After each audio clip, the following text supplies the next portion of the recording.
Assalamualaikum warahmatullahi wabarakatuh, salam sejahtera dan salam damai bagi kita semua. Kali ini Media Pahlawan akan membahas salah satu pahlawan nasional kita yang bernama Kapitan Pattimura. Semoga dengan menonton dan mendengarkan video ini dapat menambah wawasan dan pengetahuan kita semua, terutama bagi para adik-adik yang masih duduk di bangku sekolah. Selamat menyimak. Dan jangan lupa klik tombol subscribe, like, share dan komen. Terima kasih. Kapitan Pattimura, pejuang hebat tanah Maluku. Untuk mendapatkan rempah-rempah di Maluku, pemerintah kolonial Belanda menerapkan dua sistem.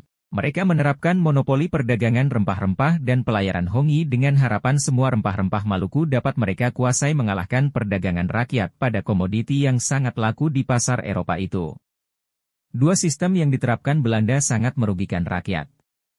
Rakyat dipaksa untuk menjual semua rempah-rempahnya kepada Belanda dengan harga rendah dan ditentukan Belanda secara sepihak.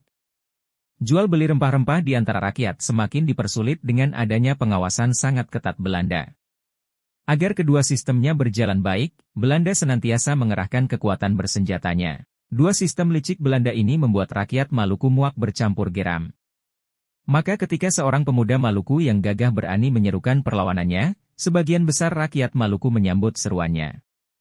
Pemuda itu bernama Kapitan Pattimura. Nama asli Pattimura adalah Thomas Matulesi. Dilahirkan di Saparua, Maluku, pada 8 Juni 1783.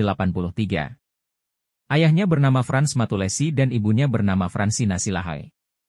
Ketika berumur 15 tahun, Thomas Matulesi masuk dinas ketentaraan Inggris yang ketika itu berhasil mengalahkan Belanda di Maluku.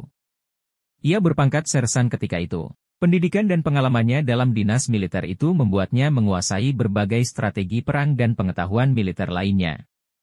Pada tahun 1816 Inggris menyerahkan kekuasaannya kepada Belanda atas Hindia Belanda.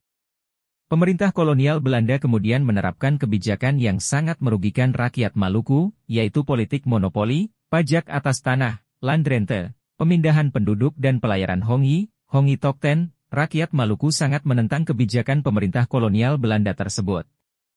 Mereka pun bersepakat untuk melawan dan membebaskan diri. Rakyat Saparua mengawali perlawanan tersebut dan dengan cepat akhirnya merembet ke daerah lainnya di seluruh wilayah Maluku. Seluruh rakyat Saparua pada tanggal 14 Mei 1817 juga menyatakan kesetiaan mereka serta mengangkat Thomas Matulesi menjadi Kapitan Pattimura untuk menghadapi penjajah Belanda mengingat pengalaman militer dan sifat kesatrianya. Segenap raja-raja patih, para kapitan, tua-tua adat, dan rakyat bersepakat merapatkan barisan untuk menghadapi pasukan Belanda di bawah komando Kapitan Pattimura. Tokoh-tokoh Maluku, seperti Paulus Tiahahu, Christina Martha Tiahahu, Antonier Ebok, Saud Printoh, Melchior Kesaulia, Ulupaha, dan Philip Latumahina bergabung di belakang sang kapitan. Kapitan Pattimura segera mengatur strategi perang bersama pembantunya. Ia mengkoordinir raja-raja patih dalam melaksanakan kegiatan pemerintahan, memimpin rakyat, mengatur pendidikan, menyediakan pangan, dan membangun benteng-benteng pertahanan. Ia juga menggalang persatuan dengan kerajaan Ternate, kerajaan Tidore, para raja di Bali, Sulawesi, dan Jawa. Mengingat begitu luasnya kekuatan yang digalangnya, pemerintah kolonial Belanda pun menyiagakan kekuatan militer yang besar dan kuat dengan dipimpin Laksamana Buikas. Pattimura segera menerapkan pengetahuan militernya untuk memimpin rakyat Maluku guna melawan Belanda. Pada 16 Mei 1817 rakyat Maluku di bawah pimpinan Kapitan Pattimura berhasil merebut benteng Duurstede. Selain itu, mereka juga berhasil menewaskan residen Belanda, Van den Berry. Belanda segera mendatangkan bala bantuan untuk merebut benteng Duurstede kembali dan memadamkan perlawanannya. Namun usaha itu pun tidak membuahkan hasil dan ia tetap dapat menguasai benteng Duurstede. Belanda akhirnya mengerahkan pasukan secara besar-besaran ke Maluku. Ia dan seluruh pasukannya segera menyingkir dari benteng Duurstede untuk mempersiapkan perang gerilya hingga Belanda dengan leluasa kembali menguasai benteng Duurstede.